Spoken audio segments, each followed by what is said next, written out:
Hello friends, welcome to my channel Krishna की रसोई। आज मैं अपनी रेसिपी में आपको सिखाऊंगी वेज चीज़ पिज़्ज़ा बनाने की रेसिपी, वो भी कढ़ाई में बिना ओवन के। और साथ ही पिज़्ज़ा बेस भी गेहूं के आटे से बनाना सिखाऊंगी बहुत ही आसान तरीके से।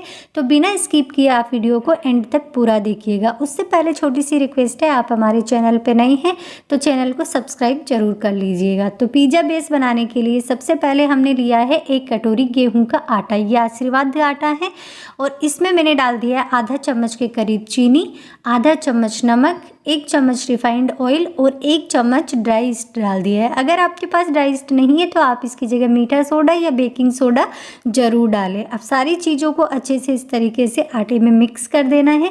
जितना अच्छे से मिक्स करेंगे उतना ही पिज़्ज़ा बेस बढ़िया और परफेक्ट बनेगा। तो देखिए इसी तरीके से सारी चीज़ों को हमने आटे में एक जैसे बराबर अच्छे से मिक्स कर दिया है। और मिक्स करने के बाद में ये लिया है मैंने 1 कप पानी। पानी ना तो बिल्कुल ठंडा लेना है और ना ही गर्म, हल्का सा गुनगुना सा। इस तरह से आप छू के देखिए तो बिल्कुल हल्का सा गुनगुना सा पानी हो, उससे हमें ये डो लगा के तैयार करना है। तो पानी थोड़ा थोड़ा डालते हुए आटा लगा के तैयार करना है। पानी एक साथ नहीं डालना है, जितनी ज़रूरत हो उस हिसाब से 3-4 बार में करके आप थोड़ा थोड़ा पानी डालते हुए सॉफ्ट सा आटा लगा लेना है। आटा हल्का सा गीला होना चाहिए क्योंकि हम गेहूं के आटे से बना रहे हैं, इसलिए जो ड्राई ईस्ट लिया है उसको भी फॉर्मेट होने के लिए जगह मिल जाए। तो आटे को आपको हल्का सा इस तरीके से गीला कर देना है ताकि जो ड्राई ईस्ट है वो भी अच्छे से फॉर्मेट हो जाए। बस इसी तरीके से आटे को घुमाते हुए एक ही डायरेक्शन में बिल्कुल आपको सॉफ्ट और चिकना कर लेना है। अगर हाथों में ज़्यादा चिपक रहा है तो आप इसमें थोड़ा सा ऑयल लगा लें ताकि हाथों में चिपके ना और बिल्कुल अच्छे से एक जैसा इकट्ठा हो जाए। तो देखिए मैंने थोड़ा सा ऑयल लगा लिया है, कोकोनट ऑयल, और इस तरीके से बिल्कुल इकट्ठा कर लिया है। देखिए अब बिल्कुल भी नहीं चिपक रहा है। अब इस बर्तन में आटे को हमें सॉफ्ट करने में थोड़ी प्रॉब्लम हो रही है, तो मैंने स्लैब को अच्छे से कर लिया है साफ़। और आटे को इस तरीके से कूट पटक के अच्छे से हमें मसल के बिल्कुल चिकना करना है। जितना अच्छे से आप इस आटे को बिल्कुल सॉफ्ट और चिकना करेंगे उतना ही पिज़्ज़ा बेस बढ़िया बनेगा। क्योंकि गेहूं के आटे से बना रहे हैं तो उसमें आपको थोड़ी सी एक्स्ट्रा मेहनत करनी पड़ेगी और हल्का सा ऑयल लगा लेना है अगर चिपक रहा है तो। देखिए इसी तरीके से कूट पटक के पीट मार के आटे को हमने बिल्कुल अच्छे से इस तरीके से चिकना कर लिया है। बस इस तरीके से जितनी ये प्रोसेस आपको 5 से 7 मिनट तक लगातार करनी है। इससे आटा बिल्कुल अच्छे से बिल्कुल जैसे मैदे का आटा हमने लगा के तैयार किया है, ठीक उसी तरह ये आटा हो जाता है। देखिए जितना चिकना करेंगे उतना ही सॉफ्ट और बिल्कुल कॉटन की तरह लगेगा। तो देखिए बिल्कुल चिकना सा कर लिया है हमने आटे को। अब इसकी एक बड़ी सी इस तरीके से इकट्ठे करके लोई लगा लेनी है और चिकना कर लेना है। देखिए उंगली से दबा के देख रहे हैं तो आटा बिल्कुल वापस ऊपर उठ रहा है, लग ही नहीं रहा कि ये गेहूं के आटे से हमने इसको लगाया है। अब एक कढ़ाई या किसी भी बर्तन को चिकना करके आटे को उसमें रख देना है और 1 से 2 घंटे के लिए आपको इसको गर्म जगह पे ढक्कन लगा के रख दिया है। अब मैंने 2 घंटे के लिए रख दिया था। 2 घंटे बाद में आपको खोल के दिखाती हूँ। देखिए आटा फूलकर कितना डबल हो गया है, बिल्कुल अच्छे से फॉर्मेट भी हो गया है। अब आटे को हमें इस तरीके से हाथों को चिकना करके वापस इकट्ठा करके और इसकी लोई बना लेनी है। इस तरीके से आप अगर पिज़्ज़ा बेस बनाएंगे तो मार्केट जैसी बढ़िया परफेक्ट पिज़्ज़ा बेस बनेगा, वो भी गेहूं के आटे से। मार्केट में बने होते हैं वो मैदे के होते हैं जो हेल्दी नहीं होते हैं। तो आप इस तरीके से गेहूं के आटे से घर में पिज़्ज़ा बना के सबको खिलाइए, बहुत ही बढ़िया लगेगा। तो देखिए आटे को हमने फिर से अच्छे से चिकना कर लिया है और लोई बना ली है। अब सूखा आटा लगा के और इसकी इस तरीके से बड़ी सी लोई बना लेनी है। अब ये लोई बड़ी बन रही है, हमें बनाने हैं 2 पिज़्ज़ा बेस। 2 पिज़्ज़ा बनाना है तो आटे को हमें 2 भागों में इस तरीके से काट लेना है। तो आटे को देखिए जब आप गेहूं के आटे से पिज़्ज़ा बनाएं तो हल्का सा आटे को इस तरीके से गीला रखें ताकि पिज़्ज़ा बेस बिल्कुल परफेक्ट बने। अब आटे की 2 लोई बना के तैयार कर ली है। एक लोई पे इस तरीके से सूखा आटा लगा के और एक मोटी सी रोटी बेल लेनी है। रोटी ज़्यादा पतली नहीं बेलनी है, बिल्कुल मोटी सी बेलनी है। मैं आपको दिखाती हूँ बस उसी साइज की, और गोल रोटी बेल लेनी है। अब थोड़ा बेलने में क्या आटा गीला है तो टेढ़ी मेढ़ी हो रही है, तो इसको हमें किसी भी गोल बर्तन या प्लेट से कट करके और बिल्कुल गोल शेप दे देना है। तो मैंने ढक्कन से इस तरीके से इस रोटी को काट लिया है और जो एक्स्ट्रा टेढ़ा मेढ़ा पार्ट है उसको हम इस तरीके से निकाल के और अलग कर देंगे। तो बस इसी तरीके से ये पिज़्ज़ा रोटी बन के तैयार है। अब फोक से हम इस तरीके से पूरे में इसमें छेद कर देने हैं ताकि ये अंदर तक अच्छे से पक जाए जब हम इसे पकाएं।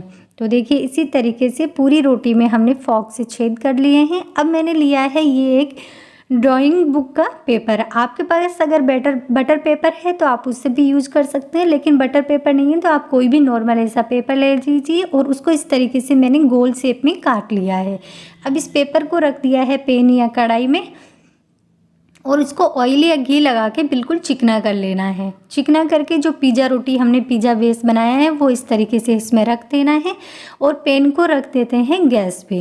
गैस की flame medium low to medium में रखनी है। लो टू मीडियम फ्लेम पे 2 से 3 मिनट तक ढक्कन लगा के इस पिज़्ज़ा बेस को पकने देना है, ज़्यादा नहीं पकाना है।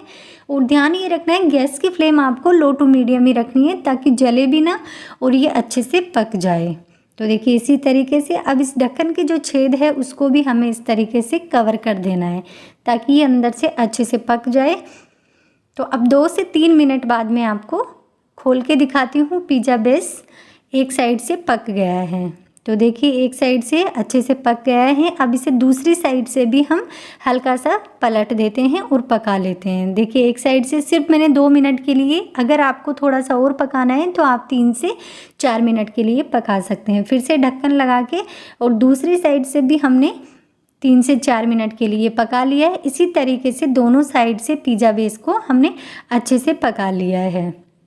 देखिए कितना बढ़िया, मार्केट से भी बढ़िया परफेक्ट और देखने में कितना सुंदर लग रहा है। इतना बढ़िया ये परफेक्ट गेहूं के आटे से पिज़्ज़ा बेस बना के आप रख सकते हैं और जब भी आपका मन करे तो आप इसे तुरंत पिज़्ज़ा बना सकते हैं। तो ये पिज़्ज़ा बेस बन के है तैयार। इसी तरीके से मैंने 2 पिज़्ज़ा बेस बना के तैयार कर लिए हैं क्योंकि मैं 2 पिज़्ज़ा बना रही हूँ। पिज़्ज़ा बेस है तैयार। अब हम बनाते हैं इसका पिज़्ज़ा।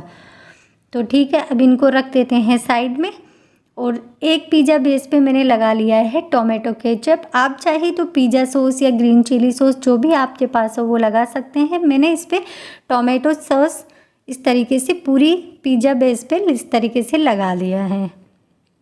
बस अच्छे से चाकू से इस चम्मच या चाकू से फैला देना है। अब इस पर डाल देनी है ढेर सारी चीज़। आपके पास जो भी चीज़ हो, मेजोरेला चीज़ हो तो उसका भी यूज़ कर सकते हैं या नॉर्मल चीज़ हो तो उससे भी बना सकते हैं।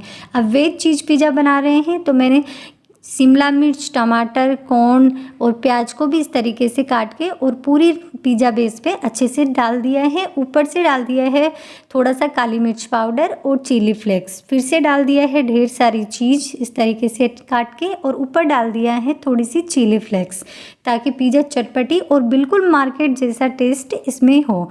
बस पिज़्ज़ा ये बिल्कुल तैयार है। अब गैस पे हमने रख दिया है फिर से पैन। आप चाहे तो कढ़ाई या पैन किसी में भी बना सकते हैं और प्लेट में रख दिया है पिज़्ज़ा। इस तरीके की कोई भी रिंग या कटोरी रख के और उस पर पिज़्ज़ा वाली ये प्लेट रख देना है और ढक्कन लगा के 4 से 5 मिनट तक लो टू मीडियम फ्लेम पे आराम से इसे फिर से पकाना है।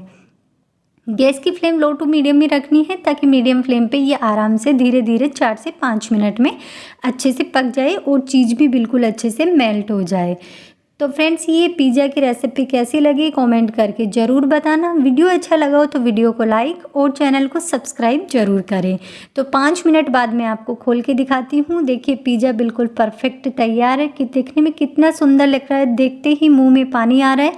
और बनाना इसे बहुत ही आसान है, साथ ही हेल्दी भी है क्योंकि हमने इसे गेहूँ के आटे से बनाया है।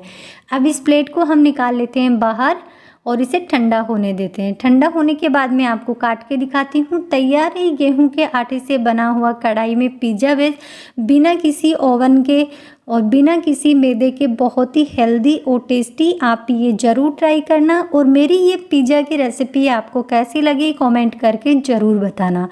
वीडियो अगर ज़रा सा भी अच्छा लग रहा हो तो वीडियो को लाइक और चैनल को सब्सक्राइब ज़रूर करें। आप ही अपने घर में सबको ये पिज़्ज़ा बना के खिलाइए, सबको बहुत ही पसंद आएगा। बच्चों को पिज़्ज़ा बहुत पसंद है तो आप गेहूं के आटे से ये पिज़्ज़ा बना के ज़रूर खिलाइएगा। मिलते हैं नई रेसिपी के साथ, तब तक